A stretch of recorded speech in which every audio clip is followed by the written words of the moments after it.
Sabi po ng preamble ng Philippine Constitution, "We, the sovereign Filipino people, imploring the aid of Almighty God in order to build a just and humane society and establish a government that shall embody our ideals and aspirations, promote the common good, conserve and develop our patrimony, and secure to ourselves and our posterity the blessing of independence and democracy under the rule of law, a regime of truth, justice, freedom, love, equality, peace, do ordain and promulgate this Constitution." Nanumpa po tayo na susundin natin itong Constitution na to. Madali pong sumumpa, mahirap to pa rin. Madali pong sumumpa na susundin kung naniniwala tayo sa desisyon. Paano kung hindi tayo naniniwala sa desisyon?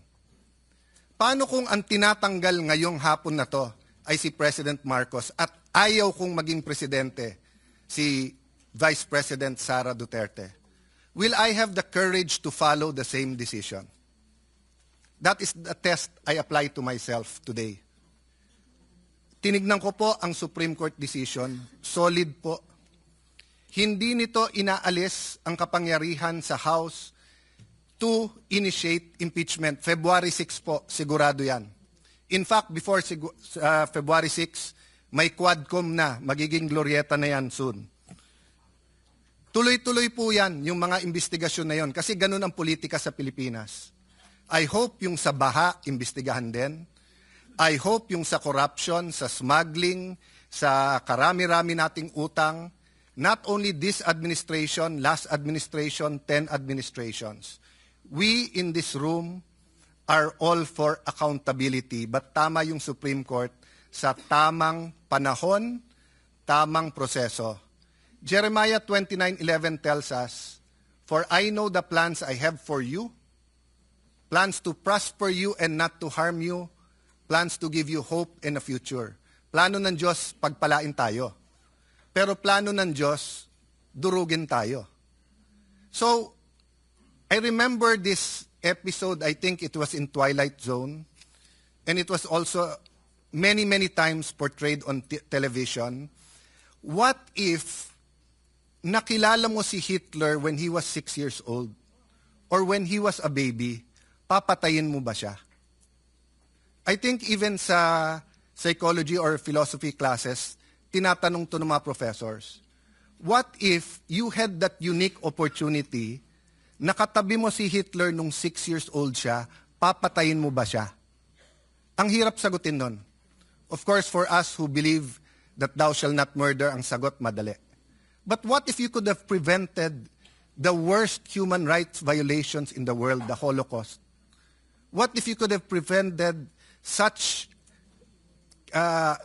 fire of fascism that it actually swept, kung hindi ako nagkakamali, nag-Time Magazine of the Year pa si Hitler. I wonder what our answer is. But I know my answer here today. If you kill Hitler when you are 6 years old, if you justify the ends by the means, you will create more Hitlers. So if the Vice President is guilty, dapat po siya ay i-impeach. Pero sa tamang panahon at tamang proseso. Nagsalita ng Korte Suprema na mali ang proseso, mali ang panahon. But yun po, Mr. President, sana kung ano ang discussion since February 5 dito na nakatuon kay Vice President Sara Duterte, sana kung sino ang guilty sa mga baha, ganun din tayo. Hindi naman siguro si Sara ang gumawa ng mga baha. Sana po kung ano ang cause ng pagkabansot or stunting yung corruption, ganun din. Araw-araw talagang wag natin tantanan. Lastly, Mr. President, may I make an appeal to the media, our friends, the vloggers, yung iba nandito, political analysts, advocates, school deans, etc. Nakalagay kasi dito, we all agree on a regime of truth. Parati na lang ang vloggers ang nasasabihan na fake news. Alam nyo po, marami tayong political analyst ngayon, di naman sila analyst eh. Ang ibig sabihin ng analyst, provides objective non-partisan, data-driven explanation of political events, systems, and trends.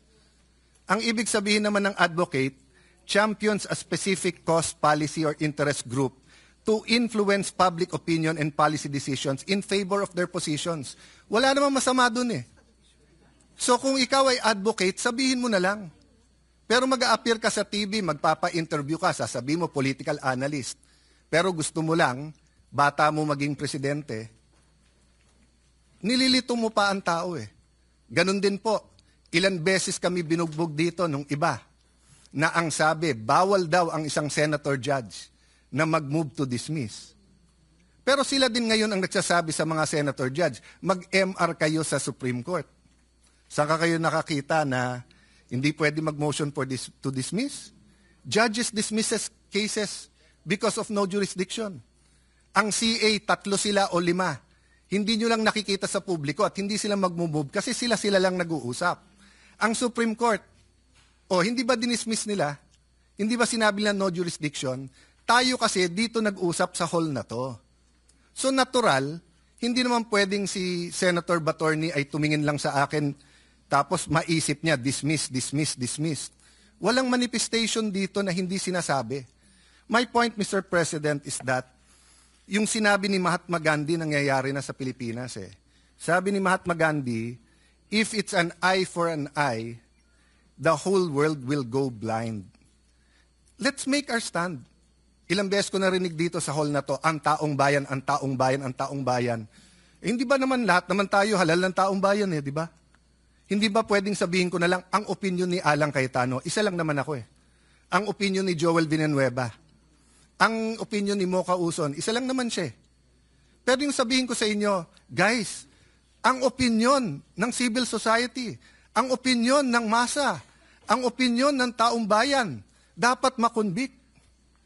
Are we not overstepping and are we not confusing rather than enlightening our political processes? Yes, you might think this is a different Alan Cayetano from the impeachment of President Estrada, impeachment of President Arroyo, impeachment of, yung hindi natuloy na impeachment kay CJ Davide, sa impeachment ni CJ Corona. But aren't we supposed to be wiser? At hindi ba tama naman yung sinabi ng Supreme Court? Dapat may impeachment, pero hindi dapat gamitin ito ng magkalaban lang sa politika. Ayaw natin maging presidente si Vice President Sara, talunin nyo na lang sa 2028. Ngayon, kung talagang may ginawa siyang masama, edi impeach, pero sa tamang paraan. I apologize if I'm emotional on this issue, but hindi tayo makawala eh. Ang daming mas importanteng issue, pero nakapako tayo sa issue na to. Thank you, dear colleagues, and thank you to the Filipino people for the opportunity to share my thoughts on this. So I vote for the motion of Senator Marcoleta.